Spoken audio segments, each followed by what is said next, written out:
Hey YouTube, this is Zach with Achilles Financial, and we are back looking at a week with some additional earnings.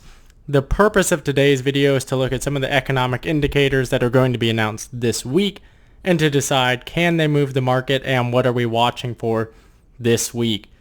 I largely anticipate that this week we're going to see a continuation based off of the upbeat earnings that we just recently had. As you can see, we are steadily building. A lot of this is coming off of conversations associated with the stimulus bill, as well as the fact that we had some monster earnings that were announced last Thursday with Amazon, Apple, Google, all having earnings beats. So very, very impressive, awesome moves. The question is, who is going to be the winners this week? So that being said, let's take a look at some of the earnings announcements that are expected for this week. So I am going to be using Earnings Whisper for this. As you can see, we've got Tyson and Clorox are two of the larger companies that are announcing tomorrow. I don't anticipate that we have time to be making those plays. Clorox is one that I looked at, but I didn't have any expectation that they were going to blow it out of the water. But I do anticipate that they will do well. I'm going to skip Tuesday, Wednesday, because the ones that I'm really going to be watching are on Thursday. I like the Wix play, but that is going to be something I'm just going to be watching and checking out the options pricing on those.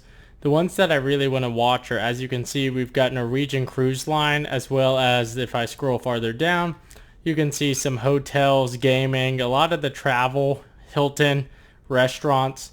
So a lot of companies that you would anticipate are going to be affected by anyone who may have additional exposure to the travel-oriented stock groups. I also believe, I don't know if it's on this one, but we've also got Moderna, which is going to be announcing earnings.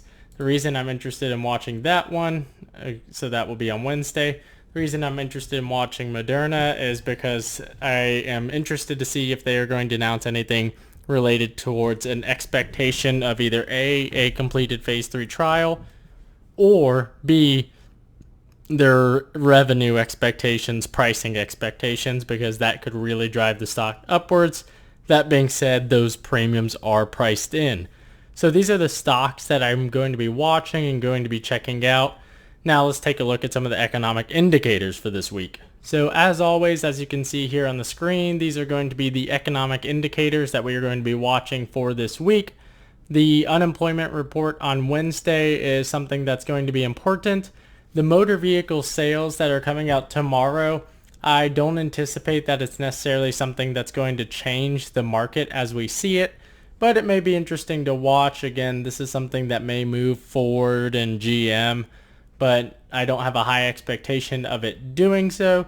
The reason is because it's probably not going to be great numbers. That being said, I also anticipate the manufacturing indices. This is something that can only really move the market if it's really bad. So this is not something I'm going to be looking at and with the expectation that it's going to be a market mover unless there is a surprise. That being said, if we go down to the bottom of the list, again, the initial jobless claims are what we're going to be watching. The continuing jobless claims, I don't anticipate these are going to really move the market unless it's something that, again, is surprising in a bad way. The big one that may be a surprise is the unemployment rate. So last time it was that 11.1%. This is something that most people use as a direct reflection of the economy. It's what we look at from the point of view of a overall governance perspective and how we judge the economy. Again, this is something that's been at the forefront of the news a lot over the past 4 years. And I believe that it will continue to be so. So just to showcase why this is so important, let's take a look at some economic views and how we're performing. For those of you who are ever interested in doing any form of economic research, the Fred database is awesome and totally free. I want to highlight that the gray sections that you see here on the screen are all of the sections where, or points in time where we believe that we are in a recession. And that blue line is the U3 unemployment rate, which is the most commonly used unemployment rate. I want to highlight that at the far right side of our screen, we see the huge increase. So this is one of the worst time periods we've ever experienced unemployment over on the right hand side. However, the economy hasn't suffered from an overall income perspective as well as from a bank default perspective. So that being said, I largely believe that this is due to the influx of government stimulus, which means that we're probably not even going to see the true effects of all of this for, at this point in time, at least another 3 months, depending on if they come through with another stimulus package.